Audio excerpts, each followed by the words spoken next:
Oh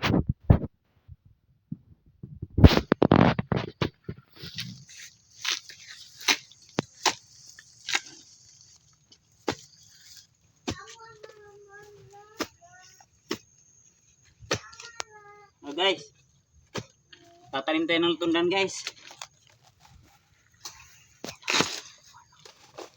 Mga tayo ng suwi guys. Mapit ka na para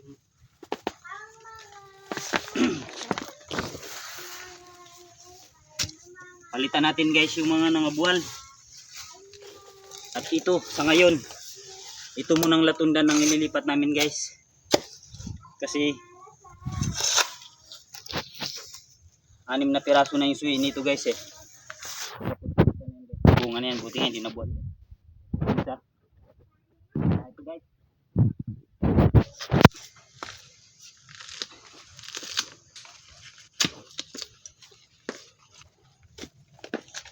Tatlo lang muna ang ililipat namin na suwi guys. Tignan mo guys oh, yung saging na nabuwal ng bagyo. Kaya kung hindi namin yan papalitan guys, yung mga nabuwal na yan, sayang lang.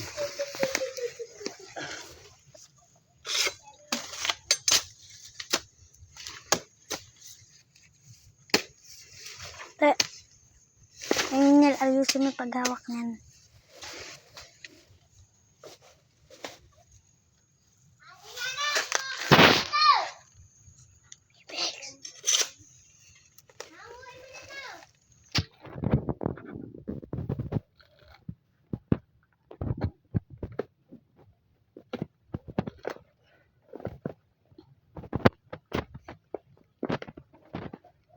Tigilan mo muna, hindi pa yan sobrang kulo.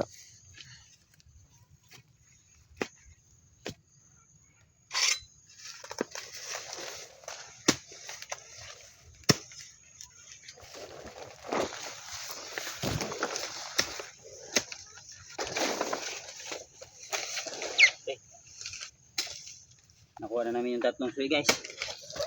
Dadalhin na namin sa butas. Lalagay na namin guys. Tara guys. Pakibit-bit siya ako. Kaya sabi nga tayo. Ako din. Tignan mo na. Kasang ka ba na? Parakain mo na, palain mo.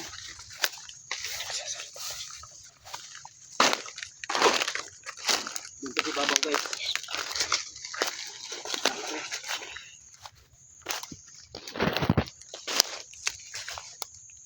Ito guys, ilalagay ko na sa butas. Okay, so tingnan mo.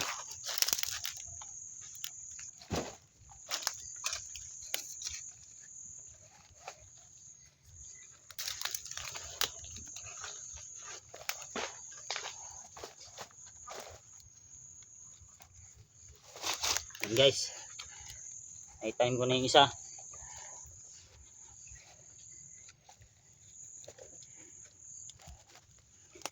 Yan guys oh.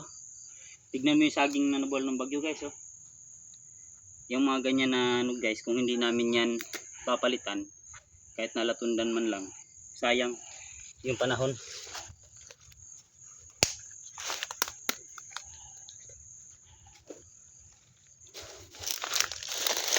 Ano yun te? Oh, ito pa guys. Pangalawa to guys, pangalawa.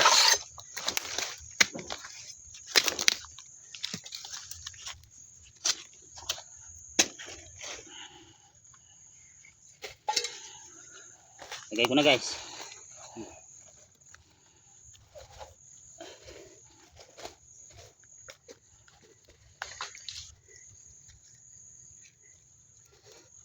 Kaya kahit na 3 lang na suwi muna yung tinatanim namin latundan guys, kasi inaagapan ko guys.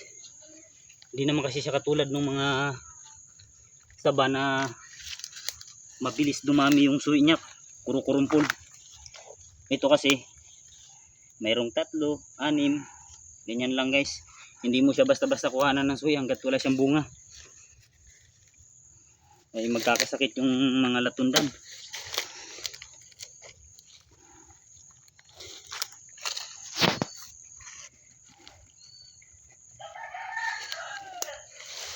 Kunti pa lang kasi yung ikalat namin dito na mga latundan guys.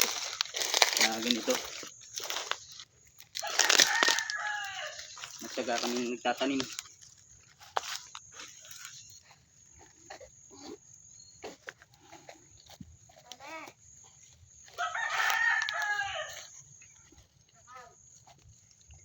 Tabi kami dyan. Tabi kami. Ano ka? Guys.